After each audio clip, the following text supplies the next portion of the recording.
Hi everyone, welcome back to my channel. I hope you guys are doing very well today. So today's video, we are going to go ahead and continue on with my ranking series. As some of you may know, I have started a ranking series here on my channel.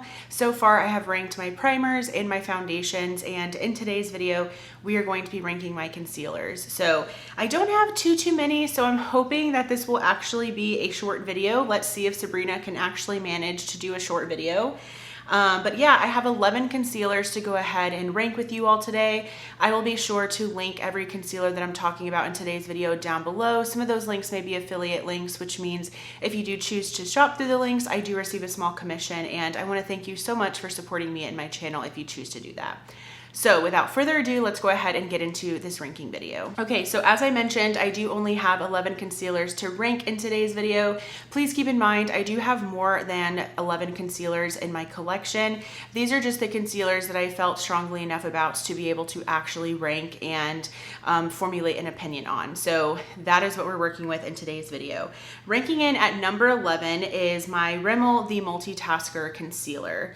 I picked this up because I love Emily Noel here on YouTube. I watch pretty much every upload of hers, and she raves about Rimmel overall, but also the Multitasker line from Rimmel. And so I wanted to check this one out. I do wear the shade Light in this one, and this just reminds me so much of Tarte Shape Tape, of the L'Oreal Infallible Concealer, the CoverGirl Concealer, right? So many concealers like that are very full coverage. It's a little bit drying. This is just not my favorite concealer at all. This is very drying on the under eyes. I also feel like it doesn't do any favors for me. And so, yeah, this is definitely ranking at the lowest. I'm sure if I went in with less product, I would probably enjoy this one a lot more. But because I tend to like to go in with quite a bit of concealer, this one is just not ideal for me. So that is ranking in last place at number 11. At number 10 is a newer one again to my collection, but I actually used to own this and I loved it. But it's ranking in at number 10 because I still feel like I need to get reacquainted with this product, and it is the Too Faced Born This Way Multi-Use Sculpting Concealer. So I picked this one up because I was super interested in trying this one out again. I do have the shade Vanilla, and similarly to the Rimmel, I do think that this is a little bit drying on the under eyes. I'm someone who likes a medium coverage concealer. Even a light to medium I would be okay with, but I also want something that's going to look really nice and hydrating underneath the eyes, something that isn't going to look like I have the Sahara Desert underneath there. And so this one I'm still getting reacquainted with. It's definitely not a favorite. This used to be one of my favorite concealers of all time. That is certainly not the case anymore, but I do think that my mind could possibly change on this one. But for right now, this is ranking in at number 10. For number 9, I have the Haus Labs concealer. This one specifically is, I don't know the name of it, but it might be like the Skin Tech concealer or something like that. I do wear the shade 11 Light Neutral in this one. This is a good concealer. I feel like now, like from this point on, moving forward, I really enjoy every single one of these.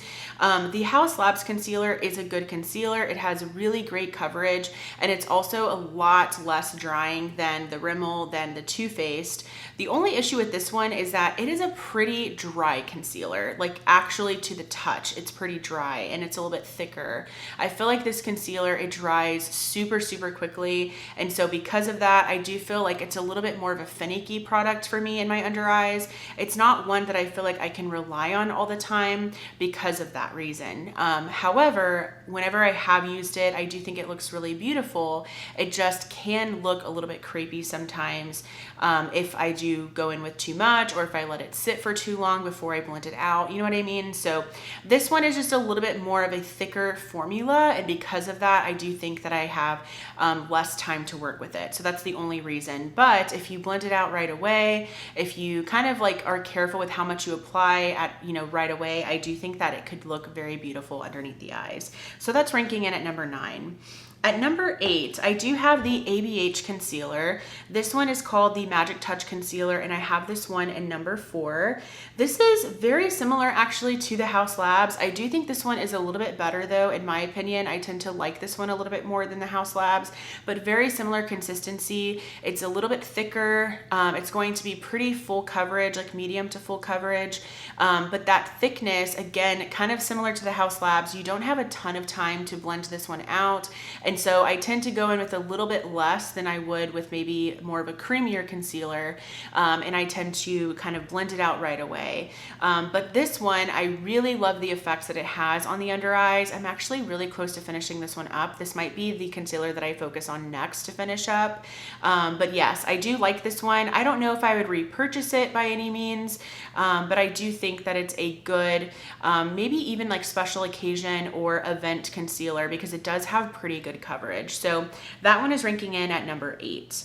Then we have number 7, and something that I forgot to mention, kind of like a disclaimer at the beginning of the video, just because maybe I've raved about these concealers or some of these products in the past and they're ranking a little bit lower, doesn't mean I don't like them. That is just how I'm currently feeling about these concealers right now in my collection.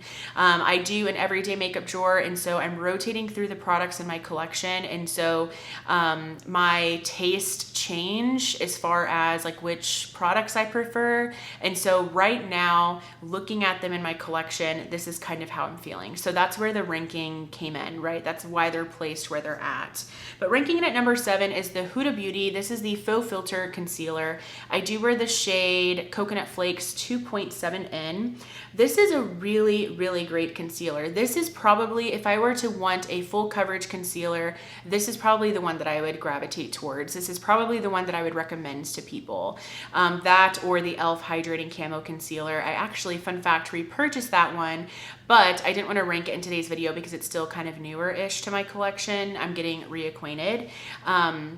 But the Huda Beauty one is actually really, really great for special occasions, for events. If you want your makeup to look great all day long, you want your under eyes to have that full coverage, I do think that the Huda Beauty one is a great option because it's less drying than, you know, some of those other ones that I just mentioned earlier, but it's also going to be a little bit of a thinner formula, which is what I prefer when it comes to concealer. So I really enjoy this one. This was one of my favorites the year that it came out, and it still tends to be one that I really enjoy. Ranking it at number 6 is this one from Urban Decay. I don't even know if this is still available anymore. This is the Stay Naked Correcting Concealer from Urban Decay.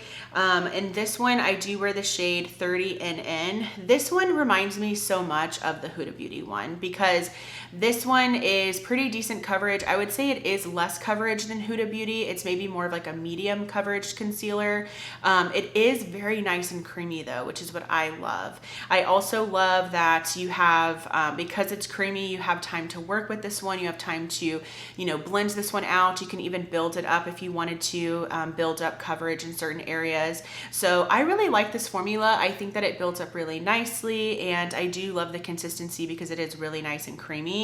I don't think this one is still available though. If it was, however, I would certainly recommend this one as a great option to choose. Ranking it at number 6, or no, that was number 6. Ranking it at number 5, so we're already on top 5, is my Natasha Denona High Glam Concealer. This one, I do wear the shade N3 in this one.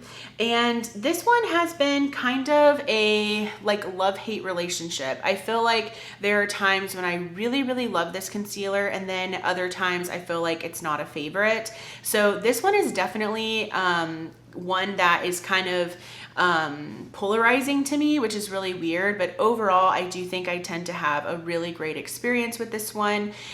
This is a very, very creamy concealer. This is very nice and hydrating underneath the eyes, but I do feel like it gives you like a really nice kind of like satin slash like natural finish, because it's not going to look like super, super glowy, but it's also not going to look dry by any means. I feel like it's kind of like that middle of the road.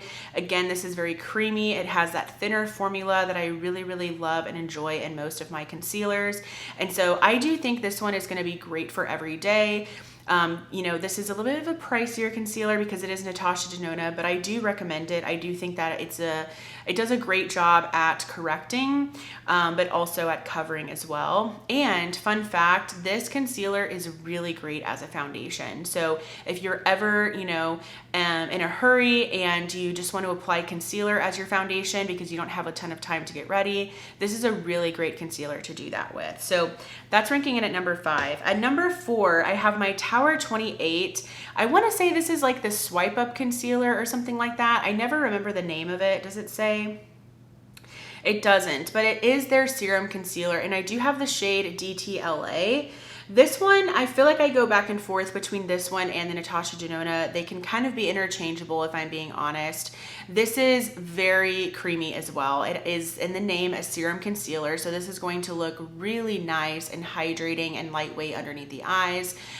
This one, the only thing I'll say is it probably, when it comes to like the wear time and the coverage, that is where this one can be challenged a little bit by some of my other ones that I enjoy more, because I do think this one is less coverage in comparison to some of my other favorites. But because it's really hydrating, it has that really nice creamy formula, this one tends to rank pretty high up there for me. All right, ranking it at number 3. This is one that actually did release this year, and ever since I got it, I've really been liking it. And it is from Revlon, and this is the Revlon Glimmer Brightening Concealer. I really enjoy this one, you guys. I do not know the shade that I have in this one, but it's probably the light neutral shade if I had to guess. That tends to be where I gravitate towards in concealer shades. This is a beautiful formula, such a stunning formula.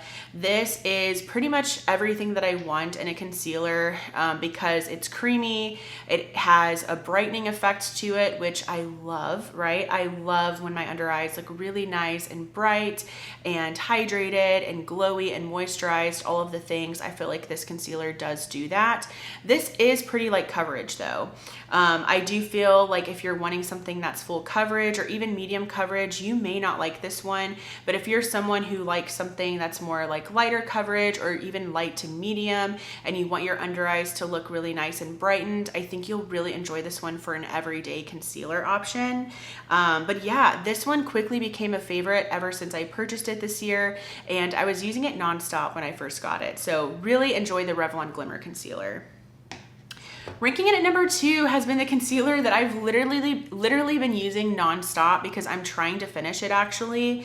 And I'm so sad because I do think that this one has been discontinued, but it's okay because my top favorite is very affordable and it is still available. But the Shiseido concealer, this is called the Synchro Skin Self Refreshing Concealer. This is so good, you guys. This is so good. This is beautiful. This is amazing. I do wear the shade 201 Light. This is beautiful. I love, like, this one and my number 1 concealer is literally interchangeable. Like, I love both of them so much. This concealer I'm almost done with. I've actually removed the stopper. No, have I removed the stopper? I swear that I've removed the stopper, but I can't tell. But I've been using this one nonstop because I'm trying to finish it up because it's so small and I know that it's getting a little bit older in my collection. And so anyways, this concealer is so beautiful. It is, first off, very forgiving on the under eyes. I feel like this wears really beautifully throughout the day. If you're someone who doesn't like to set underneath their eyes, I do think that this one would be good because it's called self-refreshing, because what you can do is you can literally just tap underneath your eyes and kind of like re-blend it in, if you will, and it's going to look amazing as if like you just applied it, right? So I do think that the name for this concealer, it fits it very well because it just continues to look really fresh and really good underneath the eyes, even all day wear, right? Even after the entire day. So this is beautiful. I think this is a great special occasion concealer. I think this is great for every day, like if you're going to work, things like that. Yeah, I really enjoy this one. It may not be discontinued actually. I think I'm thinking of the foundation, but if I can link this or if I can find it, I will definitely do that because it's beautiful. I highly recommend. I think it's a very underrated concealer and it performs so amazing. And then my number one concealer, my number one, keep in mind, if I had the NYX Bare With Me concealer serum in my collection currently, that would be my number one, hands down, no question about it. But I finished that concealer this year and I have yet to repurchase it. So that is why you're not seeing it in here, but that would be my number one. However, currently my number one concealer is the Catrice True Skin High Cover Concealer. This is beautiful. This is, again, if you can't get the Shiseido one anymore, or you really don't want to pay the price, this one is a great option. It is my number one concealer and it's going to be very affordable. I do have the shade 010 Cool Cashmere in this one. I think that this is everything that you want in a concealer. It's going to be very good coverage because it's a good like medium coverage concealer. You can build this one up. It's very creamy. It's blendable. It's easy to work with. It layers well. Like there's so many great qualities about this concealer that I love. So this one hands down is coming in at number one. It is the best concealer. I remember that a lot of people were raving about it like years and years ago. So I tried it. I didn't love it, but now I love it so much. I think it's a beautifully formulated product. It's amazing. And I cannot believe that it's very affordable. So those are all of my concealers. There are 11, as I mentioned at the beginning, there are 11 concealers that I was ranking in today's video. I do have other concealers in my collection, but again, I wanted to make sure that I was only, ranking things that I felt like I actually knew very well. But let me know, were you able to guess any of my favorites? Like maybe my top 5? I would love to know. I do feel like I really am happy with my concealer collection. I feel like I like most of them. I definitely could maybe see myself decluttering maybe 1 or 2, but for the most part, I'm very happy with them. But yeah, let me know, what are your top concealers? Let me know your favorite concealers of all time. I definitely could be convinced to try out a new concealer or 2. But yeah, if you enjoyed this video, if you like content like this, please be sure to like this video. Also, I would love for you to subscribe and be a part of my YouTube channel family here. Thank you so much for watching, and I will go ahead and see you in my next video. Bye.